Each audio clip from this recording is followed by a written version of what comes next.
Right. And so this has been also market driven, right? Like, so these have been innovations that have come because there was no pre-existing regulation. This was just coming from the innovative sector, right? And so now we see that, like, I guess by trying to overregulate and stifle the growth of this innovation, it could kind of cut it off at its knees. Yeah, I mean, a lot of the things that are happening on the financial side in the cryptocurrency and decentralized finance spaces, like, really can't be done in traditional finance just because that system is so regulated. So regular financial exchanges are so regulated right now that they can't even really change their pricing. They can't offer their customers a different pricing scheme without getting it approved by the regulators first. I mean, it's just insane. They're not allowed to operate by like regular businesses, and therefore they're not allowed to respond to the demands that their customers want.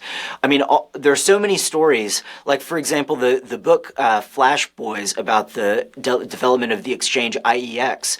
They wanted to provide a new type of trading platform that would be better for small-time traders. Their innovation was called speed bumps, that they were going to slow down the trades so that these high-frequency trading algorithms didn't have an advantage over regular individuals that wanted to make trades. But in order to do that thing that was going to benefit these small-time traders, they had to go through this huge bureaucratic process, and it was a nightmare to actually try to get their exchange approved. And so any kind of innovation that we want to see in the traditional financial system is very, very difficult. But in the cryptocurrency industry, it's much easier to innovate. And so we're able to see these innovations where we have these decentralized exchanges that are 100% reserve, that are no leverage and no risk and fully transparent, where you can see every single trade and you can see all of the money in the accounts on the blockchain. It's totally transparent. And yet the regulators don't want people using this because they feel like they don't have control over it.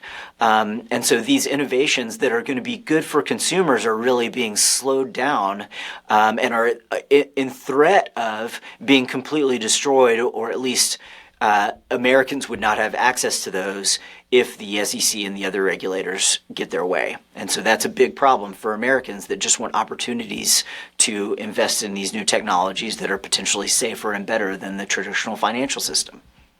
It's almost like as if you just kind of keep using the fax machine, even though the internet exists and email exists, and you just won't let go of that, and you won't kind of advance technologically. Like, you're gonna suffer from that, you know? Yeah, I mean, the regulators, they have the incentive to not have any innovation because it's risky, and if something went wrong, they would get blamed, right? And so they have the innovation to just not allow any, they have the incentive to not allow any innovation and not any development. There's also a kind of theory about that people have been talking about on Twitter, that it's not really it's not that cryptocurrency will be eliminated completely. It's that it will be the traditional financial system gets involved. Now we see suddenly BlackRock, the biggest asset manager in the world, registering for an exchange traded fund, an ETF on Bitcoin, and some other Citadel has just launched this new exchange where they're going to allow crypto trading. And so now these traditional players are getting in. And so people are saying, look, maybe this isn't to eliminate cryptocurrency per se. It's to eliminate these new startups, because the big traditional players now want to get into that space. And it is true that, look, the regulators they have more trust in the big players in the traditional financial system because they know them and they're regulated already. And so maybe there is, a bit of truth to that, even if it's not a conspiracy theory. It is the case that the financial regulators trust those companies more because in some way they're already regulated.